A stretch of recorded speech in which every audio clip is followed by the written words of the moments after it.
Selamat pagi anak-anak, berjumpa kembali pada video pembelajaran fisika. Jadi pada kali ini Ibu akan menjelaskan tentang materi vektor. Jadi pada kesempatan kali ini Ibu akan memperkenalkan apa yang dimaksud dengan vektor. Oke, vektor. Jadi vektor adalah salah satu istilah yang mungkin sudah pernah kalian dengar ketika kalian mempelajari bab sebelumnya, yaitu tentang besaran. Nah, gambar ini adalah salah satu konsep atau penerapan tentang vektor. Jadi ini adalah ATS. Apa itu ATS? ATS adalah Air Traffic Service, di mana merupakan pelayanan pengaturan lalu lintas udara sehingga pesawat terbang berangkat dengan tujuan yang jelas, tidak ada kecelakaan. Jadi di sini konsep ATS ini memanfaatkan tentang konsep vektor. Nah, kita akan ulas lebih lanjut apakah yang dimaksud dengan vektor. Jadi vektor adalah besaran yang memiliki nilai dan juga memiliki arah. Beda halnya dengan besaran skalar yang hanya memiliki nilai saja, tidak mengandung informasi arah. Nah, kira-kira contoh dari besaran vektor itu apa saja? Kita lihat. Nah, ada pernyataan suhu udara sebesar 25 derajat Celcius ke arah timur. Kira-kira pernyataan ini benar atau tidak? Ya, kalian pintar. Ini adalah pernyataan yang salah. Kenapa salah? Karena suhu tidak memberikan informasi arah. Jadi suhu bukan besaran vektor. Nah, contoh kedua, Ayu berpindah sejauh 10 meter ke arah kanan. Apakah ini benar? Ya, kalian pintar. Jadi pernyataan ini adalah benar. Mengapa? Karena perpindahan adalah suatu besaran vektor yang juga memiliki nilai maupun arah. Nah, apakah ada besaran vektor lainnya? Ya, banyak sekali. Jadi dalam pembelajaran fisika ke depannya, kalian akan menemukan berbagai besaran yang termasuk besaran vektor. Contohnya misalnya gaya. Gaya kalian gunakan untuk mendorong meja ke arah kanan. Betul. Kemudian contoh lagi, kecepatan. Kalian memiliki kecepatan bergerak dari kota A ke kota B sebesar 20 meter per sekon gitu misalnya. Jadi ada arahnya.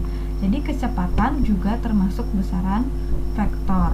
Kemudian ada percepatan, ada momentum dan lain sebagainya. Jadi yang penting kalian sudah bisa bedakan. Kalau ada informasi arah tergolong vektor. Kalau tidak berarti besaran skalar. Oke. Kita masuk ke penggambaran dan penulisan atau notasi vektor. Nah, perlu kalian ketahui, besaran vektor digambarkan dalam bentuk panah seperti ini. Jadi di titik P ini namanya pangkal, titik pangkal vektor. Kemudian di titik Q ini namanya ujung vektor. Nah, perlu kalian ketahui nih, tanda panah ini menunjukkan arah vektornya, misalnya ke timur, ke selatan, atau kemana. Sedangkan panjang garis ini, panjang P ke Q, itu adalah nilai atau besar vektornya. Oke, kalian bisa lihat yang ini. Ini adalah vektor gaya yang besarnya 100 Newton dan arahnya ke kanan. Kemudian di sini ada vektor gaya besarnya 200 Newton, arahnya ke kiri. Perlu kalian ketahui, panjang garisnya kalian tidak boleh buat sembarang. Pakai skala. Misal ini 100 Newton kalian pakai segini, berarti 200 Newton adalah 2 kali panjang ini. Nggak boleh kalian buat misalnya ini 100 Newton, 200 Newton juga panjangnya segini. Itu salah. Jadi panjangnya mengindikasikan besarnya. Jadi nanti kalau ada gambar ini dan ini misalnya, kalian nggak bisa nyimpulin, oh ini lebih kecil dari ini. Salah. Pastinya ini tuh lebih panjang, lebih besar berarti nilai vektornya daripada ini. Kalau memang panjangnya 2 kali lipat dari ini, berarti besarnya juga 2 kali lipat daripada ini. Ini juga seperti itu. Ada vektor 300 Newton ke kanan, berarti panjang ini pasti 3 kali panjang ini. Karena 300 Newton dibagi 100 kan 3 kalinya. Itulah penggambaran dari vektor. Nah, sekarang untuk notasi vektor. Notasi vektor itu maksudnya adalah penulisan simbol vektor. Jadi misalnya kecepatan. Kecepatan itu kan simbolnya V. Karena dia merupakan besaran vektor, maka dia dicetak dengan huruf tebal, boleh. Kemudian ada juga aturan lainnya, yaitu memberikan tanda panah di atas hurufnya, boleh. Biasanya kalau dia sumber belajarnya itu berupa cetakan atau buku dan lain sebagainya, biasanya dicetak tebal. Tapi kalau misalnya tulisan, misalnya kalian buat catatan atau latihan atau soal, lebih baik kalian buat seperti ini, diisikan tanda panah di atasnya agar lebih jelas. Karena tulisan agak susah untuk membedakan huruf tebal dan tidak. Nah, ini untuk notasi vektornya. Nah, bagaimana kalau seandainya nanti kalian diminta untuk berapakah besar vektor V? Besar ini kan hanya yang diminta, ini hanya nilainya, tidak perlu arah. Penulisannya adalah memberikan tanda mutlak pada vektornya. Jadi kalau nanti kalian ketemu vektor yang ditanda mutlakkan, itu artinya kalian hanya diminta menunjukkan nilainya saja. Misalnya kayak ini, berapa besar vektor F? Jadi F harga mutlak ya sama dengan 300 Newton. Titik, tidak isi informasi arah karena kita ingin nilai saja. Beda halnya kalau kalian buat lengkap seperti ini. Kalau kalian buat V ada panahnya, berarti nanti sama dengan misalnya 20 meter per sekon ke kanan. Jadi harus ada informasi nilai dan arah karena ini vektor penuh, artinya mengandung nilai dan mengandung arah. Oke, kita lanjut. Nah, ada beberapa hal yang perlu kalian perhatikan ketika kalian belajar tentang vektor. Misalnya ini ada gambar vektor A dan B. Kalian bisa lihat bahwa panjang vektor A dan B sama, kemudian arahnya juga sama. Berarti kita bisa simpulkan bahwa vektor A dan B adalah vektor yang sama. A sama dengan B. Berikutnya, ada vektor A dan B, gambarnya seperti ini, maka kita bisa simpulkan panjang A-nya dan B-nya sama, cuma di sini arahnya berbeda. Jadi dua vektor di atas mempunyai besar yang sama, arahnya berbeda. Jadi berbeda ini. Jadi vektor A dan B itu tidak sama karena arahnya yang membedakan mereka. Kemudian ini, ada vektor A dan vektor B. Apakah kedua vektor ini sama? Tidak. Mengapa? Karena vektor A panjangnya lebih besar daripada vektor B. Jadi dua vektor ini punya arah yang sama tapi besarnya berbeda. Jadi kita tidak bisa golongkan mereka sama karena ada salah satu komponen yang membedakan. Nah, yang ini apalagi? Yang ini vektor A besarnya segini, arahnya ke situ, kemudian vektor B besarnya segini, arahnya ke situ. Jelas sudah bahwa kedua vektor ini benar-benar berbeda karena dari segi panjang dan dari segi arah sudah berbeda. Jadi kalian nanti biasanya cenderung salah itu ketika ketemu vektor yang seperti ini. Nah, vektor A, vektor B kalian kira sama karena arahnya udah sama. Jadi belum tentu karena ini panjangnya, sekali lagi Ibu tekankan, panjangnya menunjukkan nilai vektornya. Kalau lebih panjang berarti lebih besar nilainya dan sebaliknya. Oke, next. Wow, ini terlihat rumit ya. Jadi kalau kalian belajar tentang konsep vektor, di vektor itu kita ada yang namanya penguraian vektor. Nah, pada konsep penguraian vektor, sebelum kita masuk ke konsep tersebut, kalian harus belajar konsep dasar matematika, yaitu trigonometri dasar. Nah, trigonometri dasar ini kalian perlu tekankan, perlu pahami secara mendalam karena ini sangat penting dalam konsep vektor. Nah, vektor dalam fisika akan terus muncul sampai kalian kelas 12. Jadi teori dasar trigonometri ini pun juga akan terus muncul sebagai bagian dari vektor tersebut. Oke, sekarang kalian perhatikan segitiga ini. Ini adalah segitiga siku-siku. Kita beri simbol, ini adalah X, sisi yang kalau kita ngomongin koordinat, ini kan bagian yang horizontal, X. Ini yang bagian vertikal, yaitu Y. Kemudian sisi miringnya kita berikan simbol R. Nah, sudut yang terbentuk di sini adalah sebesar alfa. Nah, jadi ada, kalau di trigonometri ada beberapa istilah. Nah, ini kita hanya belajar yang dasar aja. Ada sin, ada cos, ada tangen. Ada sinus, ada kosinus, ada tangen atau tan. Nah, sekarang sin itu apa? Sin sudut itu sama dengan sisi depan sudut dibagi sisi miring. Jadi ibaratkan kalau sudutnya di sini, maka sin ini adalah depannya, ini namanya depan, di depan sudut karena sudutnya di sini, dibagi sisi miring, ini namanya sisi miring. Nah, kemudian jadi sin dari sudut tertentu itu sering dibuatkan jembatan keledai untuk memudahkan kalian mengingat sin demi, sin depan miring. Jadi depan per miring. Nah, kemudian cos. Cos itu adalah perbandingan antara sisi samping sudut dengan sisi miring. Yang mana namanya sisi samping? Yang namanya sisi samping adalah ini. Kemudian sisi miring adalah ini. Jadi cos sering disebut dengan cos sami, samping miring.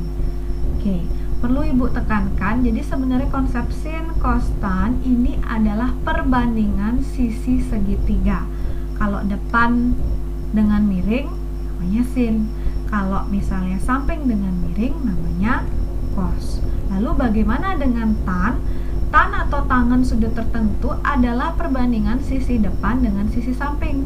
Tadi kan depan dengan miring udah, samping dengan miring juga sudah. Sekarang perbandingan sisi depan dengan samping itu namanya tan. Jadi tan desa, tan depan samping. Jadi ini harus kalian ingat, sin itu demi, cos itu sami, tan itu desa. Nah, oke, kita lihat contoh di sini. Kita tentukan, belajar untuk menentukan sin alfa. Sin dari alfa maka sama dengan perbandingan sisi yang mana? Y per R, depan per miring. Kemudian cos. Cos itu adalah samping per miring. Sampingnya mana? Ini namanya samping, X per R. Kemudian tan. Tan itu depan per samping. Depannya adalah Y, maka Y per X. Begitu juga dengan ini. Kalau misalnya sudutnya kita taruh di sini, kita ingin tahu, kita misalnya dapat soal sudutnya di sini, maka sin sudut beta itu apa? Kalau sudutnya di sini, maka inilah sebagai depannya sudut, inilah yang sebagai sampingnya sudut, dan ini miringnya. Jadi nanti sin, cos, dan tan itu kalian perlu perhatikan letak sudutnya di mana. Jadi kalau misalnya sudut depannya namanya sisi depan, ini namanya sisi samping. Ya, semoga kalian mengerti. Nanti kalau masih agak bingung, silahkan pelan-pelan diulang bagian slide yang ini. Ibu akan lanjutkan. Oke, sudut istimewa. Jadi kalau misalnya dalam proses pembelajaran fisika atau matematika, biasanya sudut yang disajikan agar lebih mudah tanpa menggunakan kalkulator, kita di soal biasanya menggunakan yang namanya sudut istimewa. Jadi sudut istimewa itu adalah beberapa interval sudut yang kita bisa gunakan dan nilainya yang mudah untuk diingat. Jadi sudut itu adalah 0 derajat, 30 derajat, 45 derajat, 60 derajat, dan 90 derajat. Nah, ternyata akhir-akhir ini ada sudut istimewa tambahan yaitu 37 derajat dan 53 derajat karena memang hasil sin cos tan-nya memiliki angka yang cukup mudah untuk diingat, jadi agak bulat seperti itu ya. Nah, sin 0 itu besarnya 0, sin 30 setengah, sin 45 setengah akar 2, sin 60 setengah akar 3, sin 90 yaitu 1. Nah, kalian bisa lihat pergerakan dari 0 derajat ke 90 dari kecil ke besar. 0, setengah, setengah akar 2, setengah akar 3, 1. Nah, sedangkan sin 37 harusnya kan ada di sini intervalnya antara 30 dan 45. Berarti lebih besar dari setengah dan lebih kecil dari setengah akar 2. Nilainya adalah 3/5 atau 0,6. Kemudian untuk 53 derajat sebenarnya ada di interval di sini antara 45 dan 60 derajat. Jadi dia nilainya lebih besar dari setengah akar 2 dan lebih kecil dari setengah akar 3. Jadi sin 53 derajat adalah 4/5. Nah, itu untuk sin. Untuk cos konsepnya kebalik. Dari tadi kan sin itu dari 0 ke 90 derajat bergerak dari angka kecil 0 ke angka 1. Kalau cos dia kebalik, jadi satunya di sini, nolnya di sini. Berarti dari 1 ke 0 berkurang sedikit demi sedikit. Setengah akar 3, setengah akar 2, setengah 0. Kemudian yang ini 37 dan 53 derajat hanya kebalik saja. Untuk tan, nah tan sebenarnya tidak perlu kalian hafal. Kenapa? Karena tan itu sama dengan sin per cos ya, kita bagi aja. Yang penting kalian hafal sin dan cosnya. Jadi sin per cos itu adalah tan. 0 bagi 1, 0. Setengah bagi setengah akar 3 sama dengan 1 per akar 3. Kita rasionalkan jadi 1 per 3 akar 3. Kemudian ini bagi ini sama dengan 1, ini bagi ini sama dengan akar 3. 1 dibagi 0, jadi kalau apapun dibagi 0 tak terdefinisikan. Terus untuk 37 derajat ini bagi ini 3/4. Kemudian untuk 53 derajat ini bagi ini 4/3. Nah, jadi ibu tekankan untuk sudut istimewa ini kalian harus hafal, karena nanti di soal-soal sampai kalian SBMPTN kalian mencari universitas yang kalian inginkan, tes fisikanya pasti akan muncul yang namanya sudut, muncul trigonometri dasar ini, dan kalian tidak boleh menggunakan kalkulator. Jadi kalian harus hafal tentang trigonometri dasar. Oke, setelah mengenal yang namanya trigonometri dasar, kalian belajar tentang yang namanya penguraian vektor. Nah, vektor itu dapat diuraikan. Jadi ini, setiap vektor dapat diuraikan menjadi 2 atau lebih komponen vektor. Nah, ini misalnya ibu punya vektor V. Nah, ini ada garis di atasnya. Jadi sekarang kita ingin tahu berapakah vektor V pada sumbu X. Vx-nya berapa, V-nya berapa. Jadi ini namanya penguraian. Vektor yang ini kita uraikan ke sumbu X. Jadi besar, panjangnya ini jadinya A.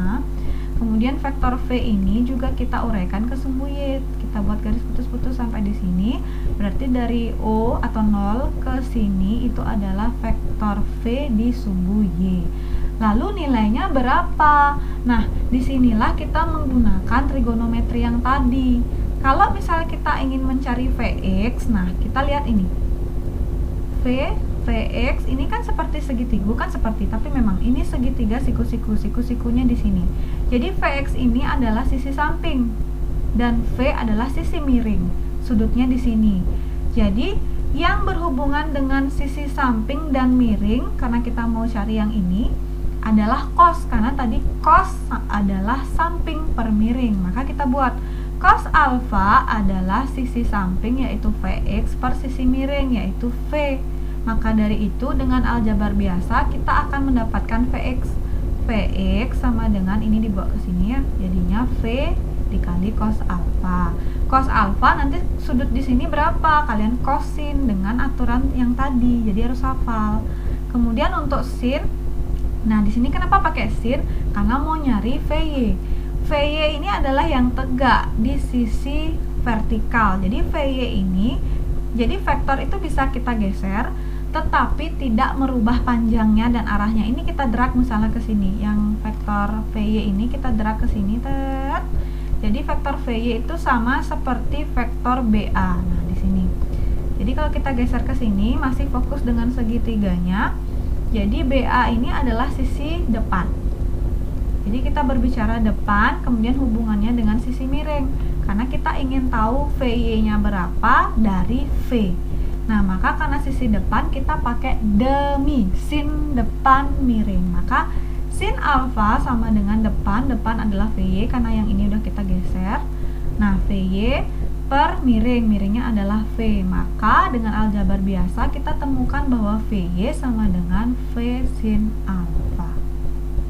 Seperti itu. Jadi kalian harus paham ya. Jadi ini sisi depan, artinya kalau kalian ketemu soal, ketika nanyain depannya pasti pakai sin, ketika nanyain samping dari sudutnya pasti pakai cos. Begitu ya. Oke.